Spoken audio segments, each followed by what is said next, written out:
Hey everyone, welcome to another episode of On the Flip Side.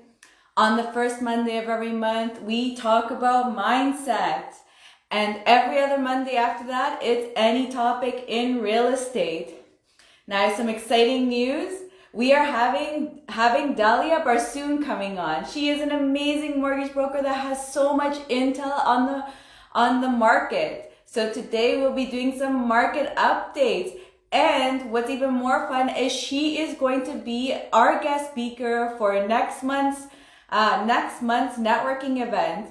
So if you want to know more and not just the market updates, you want to come on because we will get to be doing some one-on-one, 5-minute one-on-one networking, and we'll get to hear her views on the market. So she'll be at the networking event. She's going to be touching on the rate outlook, strategic decision making, and cash flow mastery and portfolio power moves. So you want to be at our next networking event because it's going to be helping you set yourself up for the year. And so today we're going to get an overview of the market and hear what Dalia has to say. So if you guys are ready to hear what Dalia has to say, send us some hearts, some thumbs up. Let's send her some fire and let's get her on the stage. Oh, I can see she's not here yet. So while we wait for Dalia to come on, and I hope she does know how to come on, but once we wait for Dalia to come on, I also want to share some other news with you. I have a social networking platform that is helping real estate investors, mentors, and professionals change the way they work in the real estate investing industry. It's a transformative application that is just going to help you power up as a real estate investor, as a mentor, and as a professional in our industry. And I can see that Dalia is here. Awesome. Let's get the show started. Let's send her some. I think we have Dalia. You have to get on your phone because I can't accept it. So it's showing me that you are probably on your computer. If you're not on the computer, then you have to update your Instagram. So just send me a message. Let me know. I think it's just you're not on your phone. So just we'll wait for Dalia. We'll wait for her to update her phone or do what she has to do. And we'll see her in a minute. And Dalia, just let me know. Just let me know if you need more time or something. But yeah, so I'm so excited to have Dalia on. She's our guest speaker for next month. So if you want to be hearing about what she has to say, then you want to be a part of this networking event. And it's really super easy to join. All you have to do is sign up for ReFam, which is my social networking platform. And I can see she's here. So yeah, I'll just finish it off. So it's my social networking platform and you'll get to watch and be a part of it. And you get to meet a lot of awesome people. So why not, right? The show started.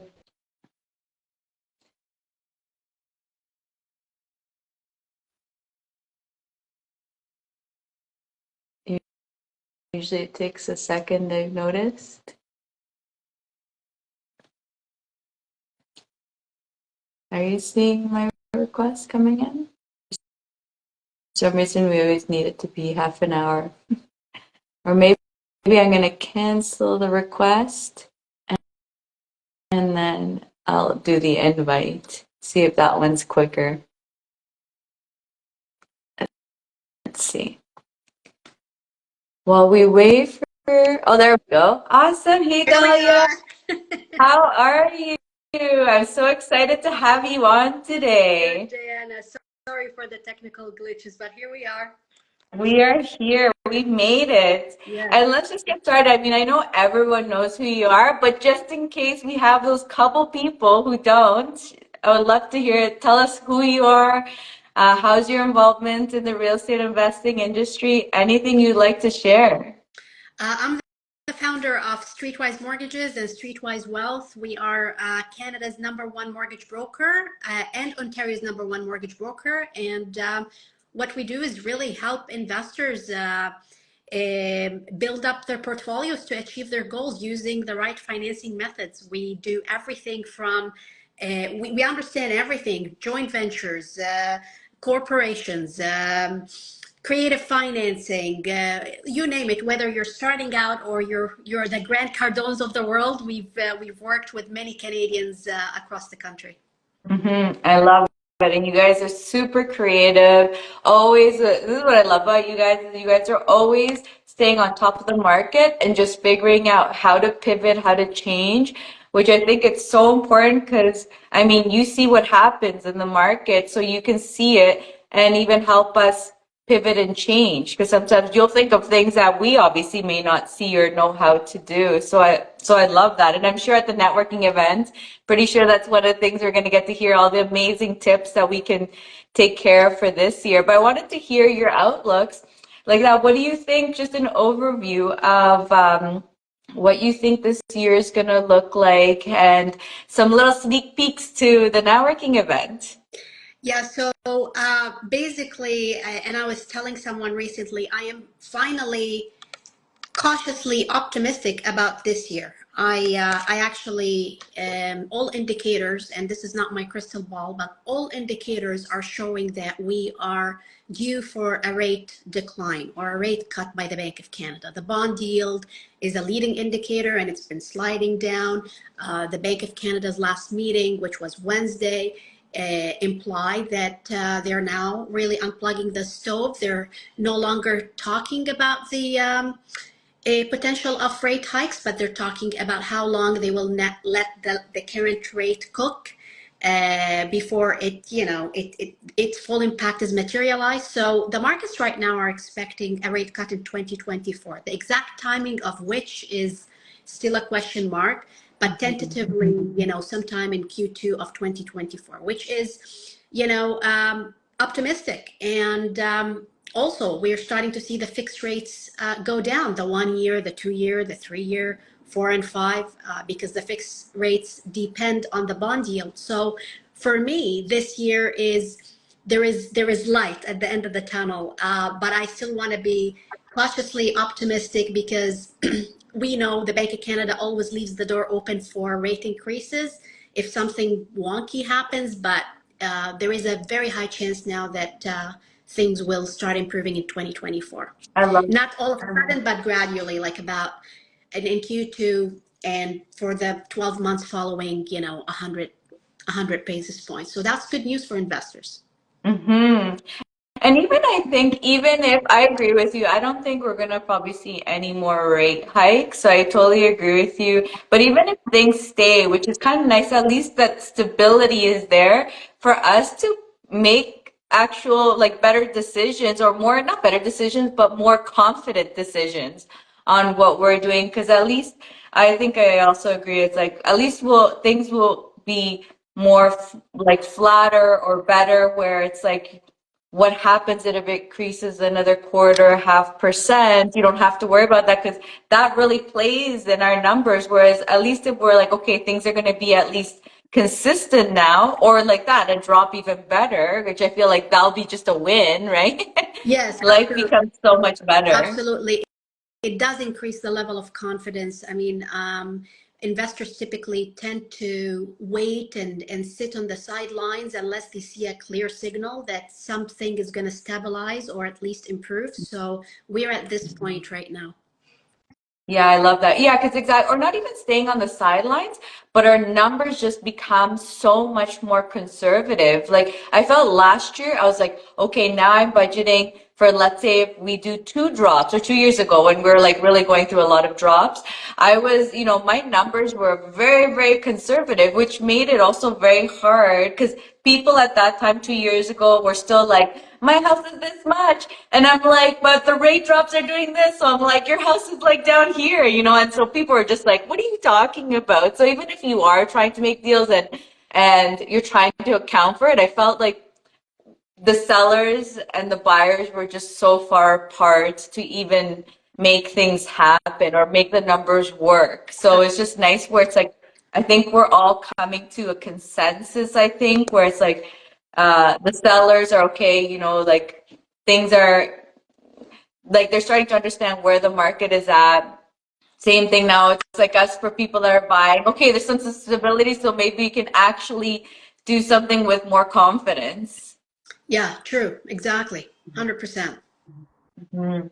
And anything, so, and are you seeing these things? Because, like you said, you're with in Canada. Are you seeing this across Canada? Any other places that you wanted to talk about specifically with how the market is going and your views on it? Well, the rates are across Canada. The rate prospects are across Canada, obviously, on the residential side.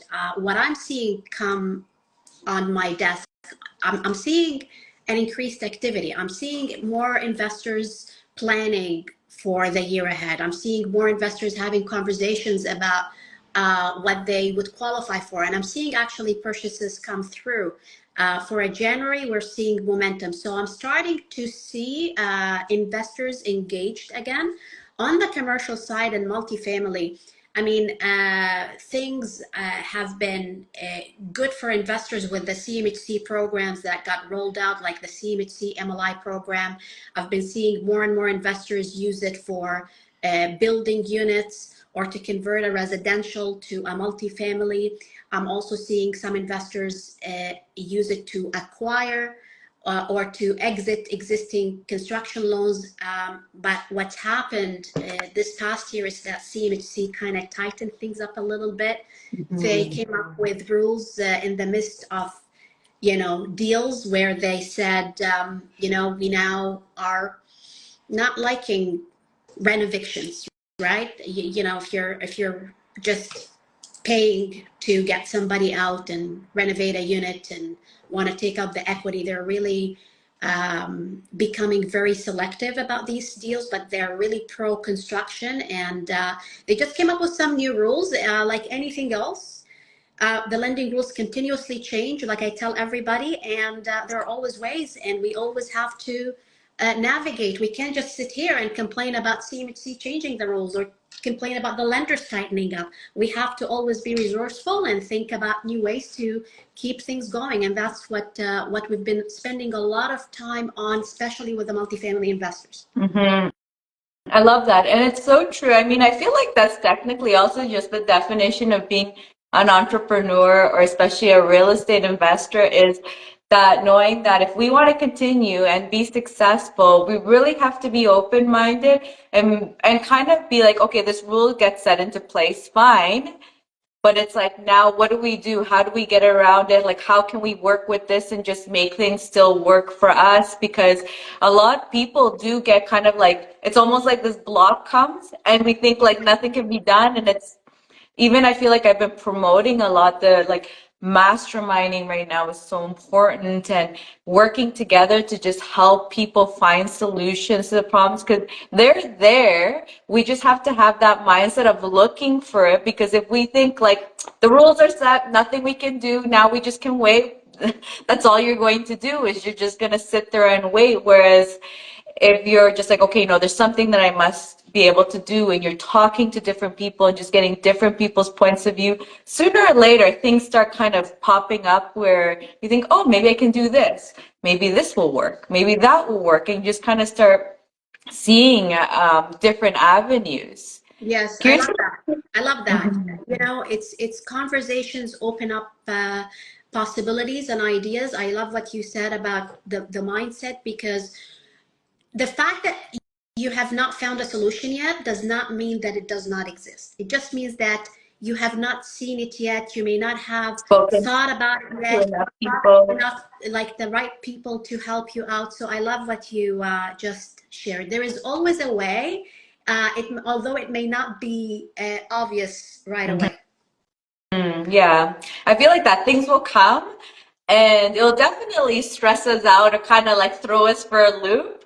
But then, relax, calm down, and then you start kind of like plowing through all your friends, investor friends, all your professionals that you know, and just, okay, now I'm ready to like open up my mind and actually start, okay, now what can I do? If I've sulked over it 2 seconds, now to get moving and move forward. Yes. And actually, now that you were talking about the CMHC. Um, yeah, I wanted to talk a little bit more about it because it seems like also maybe this stability also maybe have you seen some changes in CMHC, not in the same sense of the regulations, but maybe moving faster? And the reason I say this just because I've noticed two people finally get Yes, approved where I felt like last year yes. it was like silence and no one was getting approved so I'm just curious on if you're seeing maybe they're also relaxing on that side or you're feeling I don't know, what are you seeing? They just hired 50 people. So that opened up capacity, and we're starting to see speed as a result of that. So we had Mm. applications, sit in the queue for a while, and now they're getting picked up. So it's great that way. And yes, last year was like molasses, but because they've increased capacity, that is now helping everybody. Mhm. Yeah, that's great to hear. And curious if you've actually, this is more because I've heard a lot of people having problems with construction loans, and I thought we may touch on that here since we won't probably be touching at the networking event and just seeing if you've heard of any solutions, because we have been seeing, like, I've been seeing quite a few people with gaps quite big where they can't close on it. And if you've seen any solutions or different ways that can help people that are trying to close on their pre-cons. Are you talking about clients who purchased new construction properties or who are looking to obtain construction loans to build something or exit a construction loan? Which flavor are we talking We're about? talking about the ones that bought a pre-construction and they're starting to close out within the last few months. We've been hearing, or I mean, the last year Yes, even, you've been hearing lots of people closing. Just curious on yes, if you've seen any creative ways that people have been trying to close their yeah. deals. So with new construction properties, let's say if someone has purchased several years ago and now they're closing, obviously now is the time to get a mortgage, unless back then they got a firm approval from some lenders on the street who did firm approvals back then. The challenges that we've seen, and I'm going to talk shortly about some of the solutions, are you have a client that was used to qualify back then, and now they're no longer qualifying, or they're qualifying under completely different terms because the qualification is much tougher. That's one challenge. The other challenge we've seen is valuations, right? There are certain construction properties that the clients purchased here and the market shifted and now they're worth less. So Mm-hmm. when it comes to these challenges, here is what some of the things that we've helped clients with. If the client is dealing with a tougher qualification, we're looking for ways to just close the deal so that they don't have to deal with a liability of walking away from a deal. And then we're helping them plan for, let's say 12 months ahead. How are they going to keep up with these higher costs? Now the properties don't cash flow. How are we going to stay afloat for 12 months and then, either list the property or refinance it when the qualification gets easier? So we're having these conversations. And then for clients where the values have declined, these clients have to come up with more money.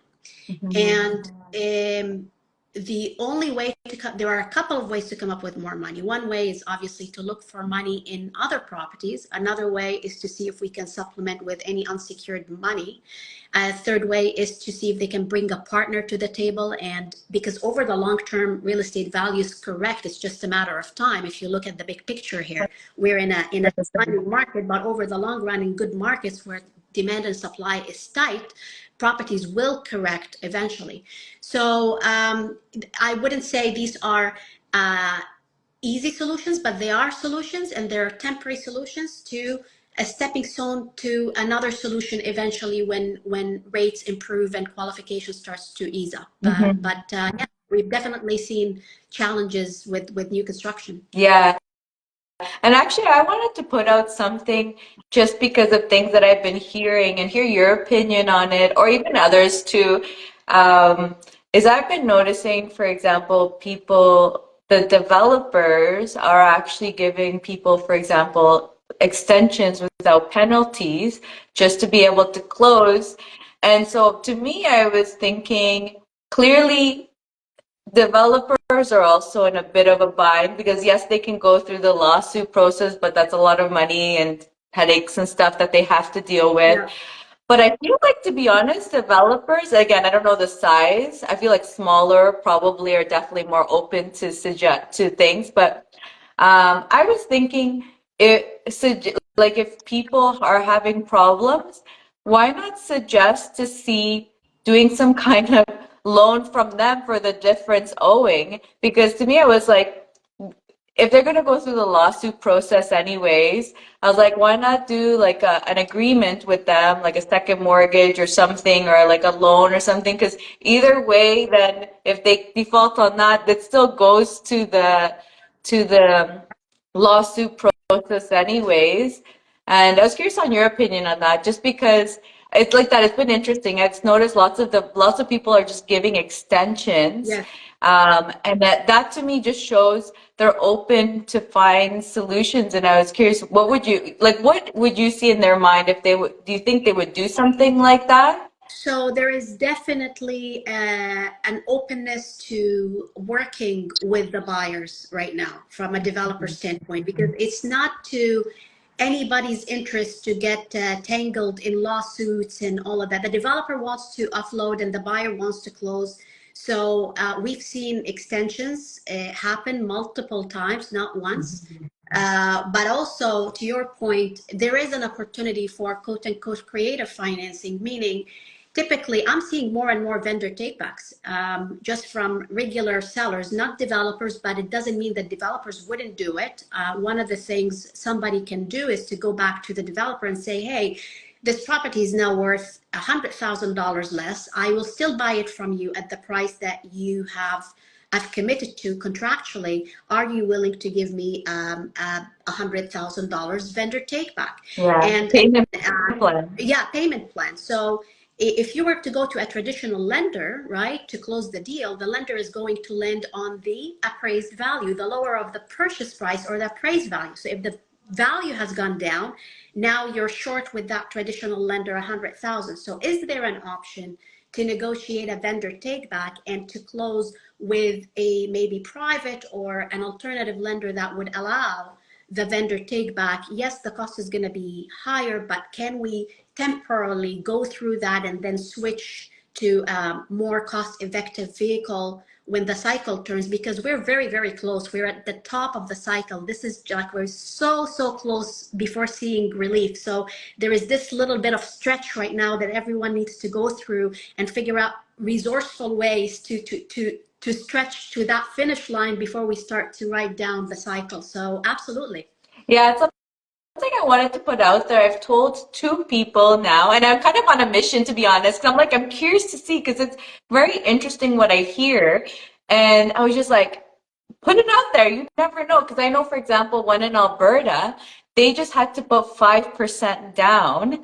And that doesn't even cover the lawsuit part because it's only 5% down. So I'm just like, I feel like you have a little bit of an upper hand. I'm like, try to see if you can negotiate because I'm like, they're gonna have to go out of pocket actually to go through a lawsuit because they're only have 5% down.